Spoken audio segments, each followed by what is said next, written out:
आज गैंग-प्लॉन्ग सिद्धांत बताएंगे आपको। गैंग-प्लॉन्ग सिद्धांत बेसिकली कहाँ गया मार्कर।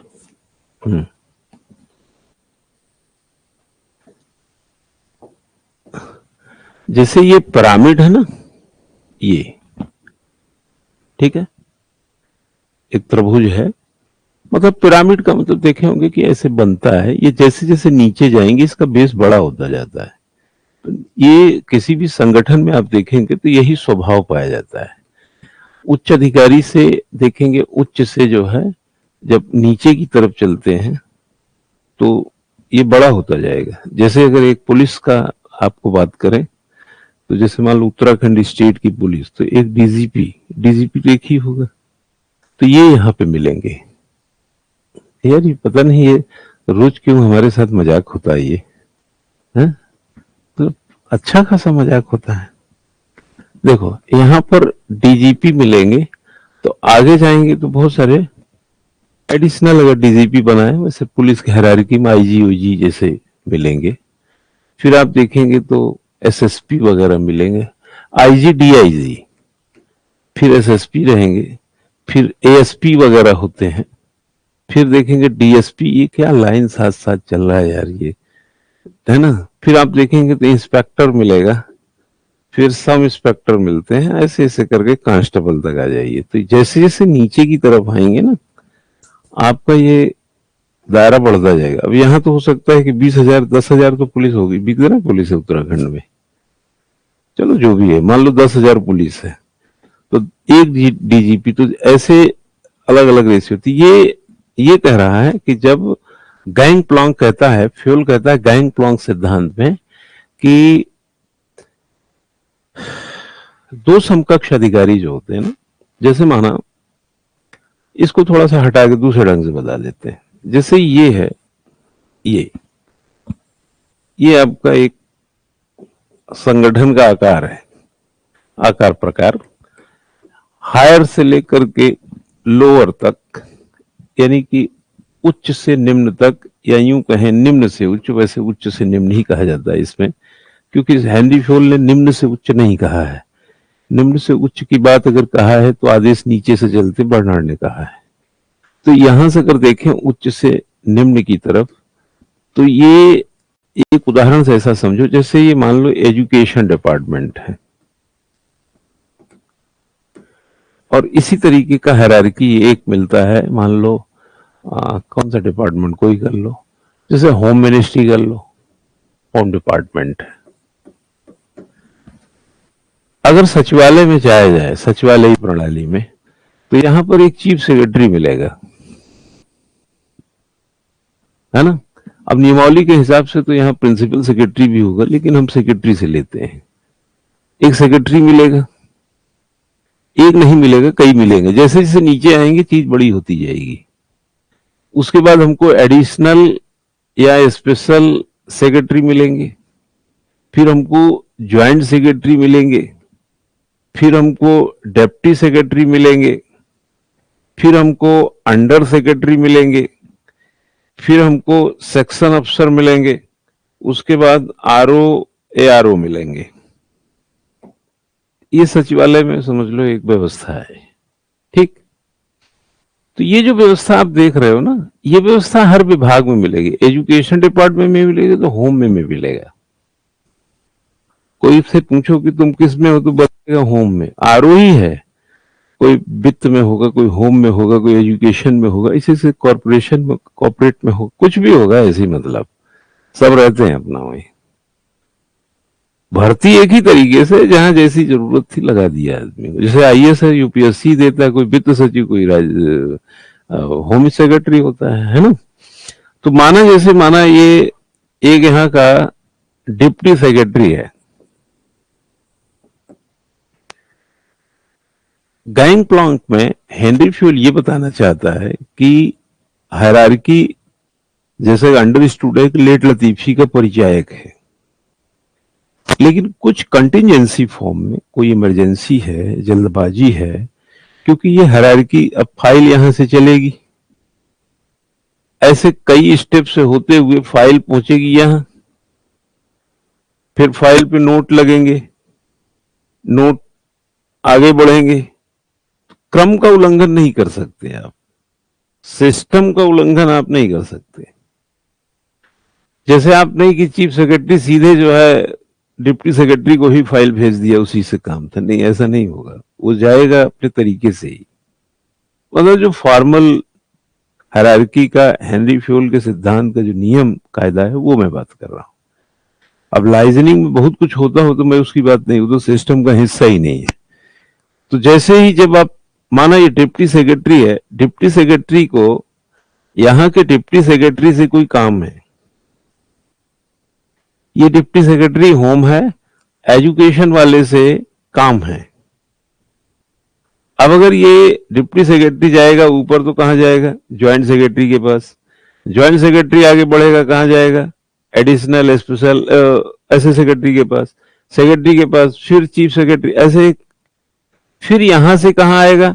फिर ये एजुकेशन वाला सेक्रेटरी के पास, फिर एडिशनल या स्पेशल सेक्रेटरी के पास, फिर ज्वाइंट सेक्रेटरी के पास, फिर डिप्टी सेक्रेटरी के पास फाइल पहुंचेगी। ठीक, तो ये 9 किलोमीटर की, 10 किलोमीटर की पहले ये यात्रा होगी, फिर जितना गए उतना लौटेंगे भी, फिर वही यात्रा ऐसे मूव करेगी।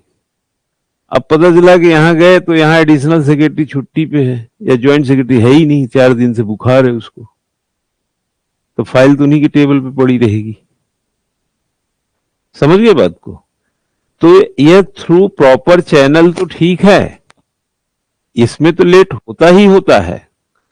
यह लेट तब और लेट हो जाता है जब अधिकारी छुट्टी पे रहता है। वो चले गए अपने साढ़ू के बिटिया की शादी में, साली उली की, तो 4-6 दिन वहीं बिता दिए। और यहां जनता त्रस्त है। अधिकार वाले, ज्यादा ड्यूटी वाले व्यक्ति को थोड़ा सेंसिटिव जोन में होना चाहिए। जैसे उत्तराखंड क्या है, भूकंप के सेंसिटिव जोन में आता है। तो यहाँ जो भवन निर्माण होने चाहिए उनके मापदंड थोड़े अच्छे होने चाहिए, ताकि कभी खुदा न खास्ता अगर भूकंप आया तो जान का नुकसान कम हो सके। माल का भी कम हो तो अच्छा है, जान माल का नुकसान कम हो सके। लेकिन अंधाधुंध इलाहाबाद अलीगढ़ की तरह घर बनाते रहेंगे तो भूकंप आएगा, सब शमशान बन जाएगा। तो वैसे ही अगर आप मस्ती करते रहें, कल आज यहाँ घूमते कल वहां घूमते, तो सचिवालय का बाजा बज जाएगा। बहुत सारे काम तो ऐसे जो आपका होना जरूरी है। तो यह बहुत है, लेकिन काम में जल्दी चाहिए। तो यहां पर हेनरी फ्योल एक रास्ता देता है। उस रास्ते का नाम है गैंग प्लॉन्क, जिसको हिंदी में बोलते हैं फांदना, फांदने का सिद्धांत, गैंग प्लॉन्क थ्योरी। और वो ये समझाता है, हर्षिता सुन रही है ना? सुन रही है ना? वो ये समझाता है कि ये डिप्टी सेक्रेटरी अगर इस डिप्टी सेक्रेटरी यानी होम डिपार्टमेंट का डिप्टी सेक्रेटरी है, एजुकेशन डिपार्टमेंट के डिप्टी सेक्रेटरी से कोई काम है, तो इतनी बड़ी यात्रा को केप ऑफ गुड होप हो यूरोप जाने की क्या जरूरत है? यहीं से बगलिए से निकल लेते हैं। ठीक है, तो ऐसे केसेस में क्या होगा? हेनरी फ्योल कहता है अपने इमीडिएट बॉस से, what do mean immediate boss? Deputy secretary का इमीडिएट बॉस है ज्वाइंट सेक्रेटरी, को विश्वास में लेकर उसको सूचित करके इससे बात करें सीधे, इसको विश्वास में ले, सीधे इससे बात करें दूसरे डिपार्टमेंट के डिप्टी सेक्रेटरी से। और यह डिप्टी सेक्रेटरी अपने ज्वाइंट सेक्रेटरी से बात करे, यानी इसको यह विश्वास मिले कि साहब होम सेक्रेटरी का एक फाइल है, उसमें एक नोट लगाना है सर, और वो जस्टिफिकेशन हमारे ही लेवल का है सर, आपका अप्रूवल अगर मिल जाता तो मैं जरा इस पे सर हो जाता, थोड़ी जल्दी है सर इसमें, नहीं फाइल घूमती रह जाएगी। तो आपने कन्विंस कर दिया अपने ज्वाइंट सेक्रेटरी को, उसने कहा ओके करो कोई बात नहीं, इसने इसको विश्वास में ले लिया, यानी यहां डिप्टी सेक्रेटरी लिखा था, चलो यहां ज्वाइंट, ये इसने इसको विश्वास में ले लिया और इसने इसको विश्वास में ले लिया। अब दोनों सीधे काम कर लेंगे, सीधे काम करने का फायदा क्या हुआ, इस पूरे सिस्टम से जूझना नहीं पड़ा। लेकिन सिस्टम इज सिस्टम, सिस्टम तो सिस्टम है ना। तो फ्योल ने बताया कि यह कुछ परिस्थितियों के लिए है, आकस्मिक कोई विपरीत परिस्थिति है, संगठन की को कोई आफत दिक्कत आ गई है, कोई पर्पज उद्देश्य में कहीं इस तरीके का कोई मनोभाव आ गया है, तो कभी कदार के लिए यह ठीक माना उसने। लेकिन बोला कि रूटीन काम में भी अगर इसी तरीके के सिस्टम अपनाए जाएंगे तो फिर सिद्धांत जो संगठन के हैं उनका कोई मतलब नहीं रह जाएगा। इसी को बोलते हैं गैंग प्लॉन्ग का सिद्धांत, फांदने का सिद्धांत। ये इस तरीके से पूरी यात्रा ना करके हम सीधे फांद गए, सबको क्रॉस कर गए। आ रही बात समझ में? अब लिखो इसको, चलो कहां पे लिखो, गैंग प्लॉन्ग, हेनरी फ्योन का गैंग प्लॉन्ग सिद्धांत। हेनरी फ्योन गैंग प्लॉन्ग कर लो, इतने से समझ में आ जाएगा। To speed up the flow of business and avoid delay, है ना, avoid delay in disposal of cases and disposal of cases. Henry Fayol suggested an alternative route called gangplank. गैंगप्लॉन्ग, उस तुम्हारे एग्जाम में क्या, परीक्षा में क्या पूछता है, वो क्या लिखा? Henri Fayol suggested an alternative route called gangplank. He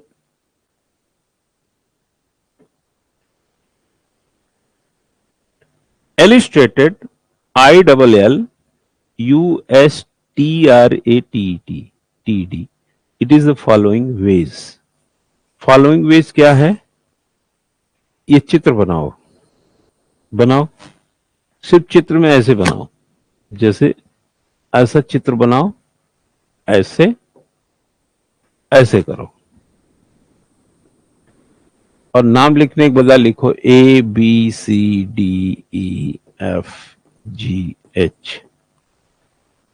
BCDEFGH,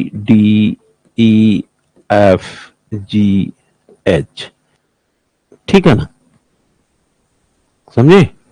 बल्कि इस लाइन को थोड़ी एक को मोटी कर लो, चाहे एफ को ऐसे ऐसे कर लो, ऐसे, बस इसको इंडिकेट कर देना, दैट इज अ गैंग प्लॉन्क।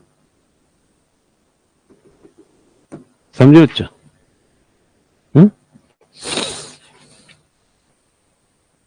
एक लाइन बच्चा नीचे लिखो, similarly Urwick observes. Henry Fayol वाला कंसेप्ट आपको क्लियर है? अपनी शब्दों में अगर तो दो एक लाइन पढ़ना चाहे, बताना चाहे, तो एग्जामिनर को बता दीजिएगा। Similarly Urwick observes every organization must have its scalar chain, just and every house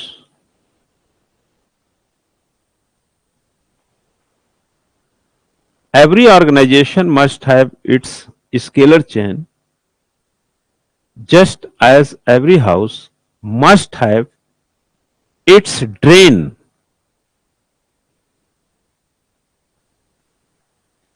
But it is unnecessary to use this channel, but it is unnecessary to use this channel frequently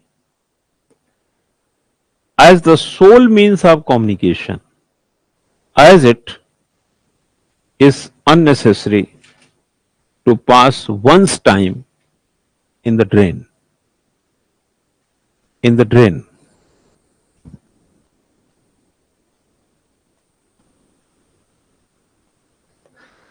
Pass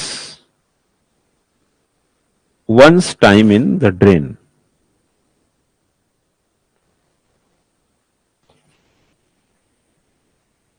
आप मतलब उर्विक भी ये समझाना चाह रहा है कि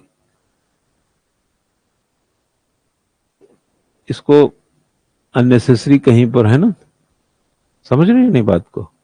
हाँ, कोई भी चीज को नेसेसरी मत करो।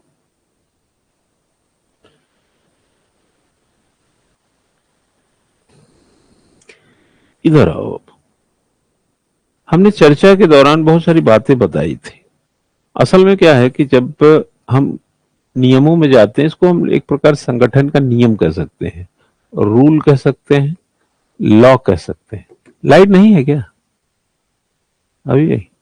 रूल या लॉ कह सकते हैं, है ना, कि ये ऑर्गेनाइजेशन के हैं।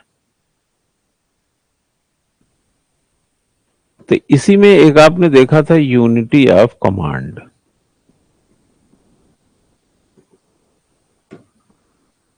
क्यों? एक आपने क्या देखा? Unity of command.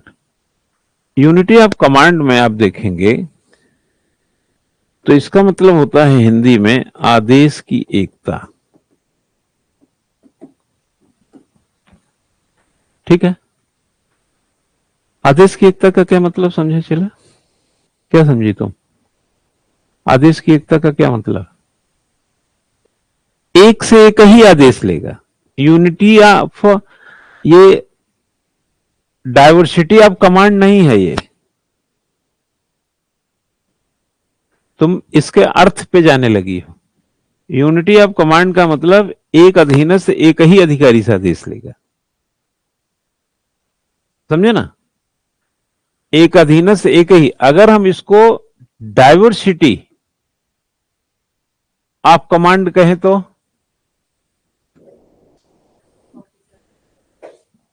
Diversity of command का मतलब है कि बहुत सारे लोग एक व्यक्ति को आदेश दे सकते हैं।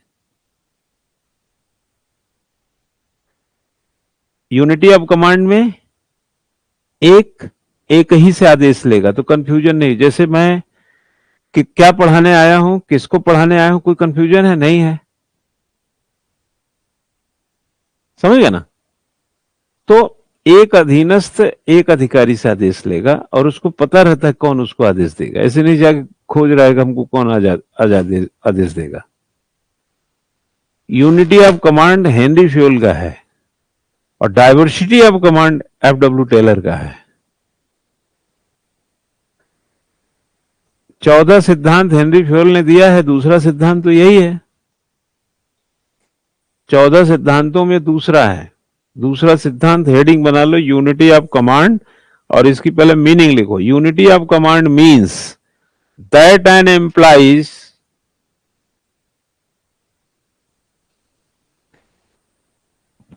unity of command means that an employee should receive order from one superior only. One superior only. In the other word, other words कर लो, दूसरे शब्दों में it means that no employee should be subjected to the order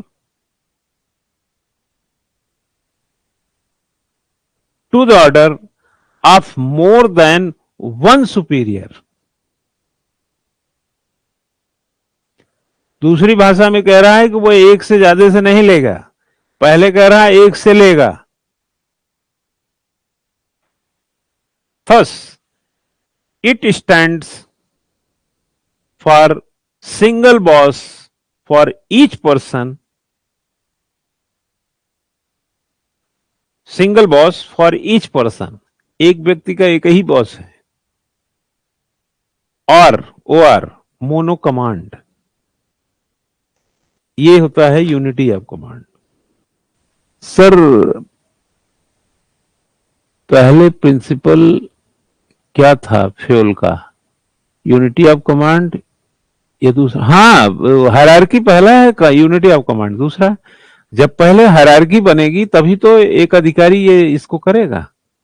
अभी हम इसी में line में है, ये दूसरा है यूनिटी ऑफ कमांड। हेडिंग डाल लो यूनिटी ऑफ कमांड। ठीक है, कल करा देंगे। अब चलो, है ना, आज छोड़ देते हैं।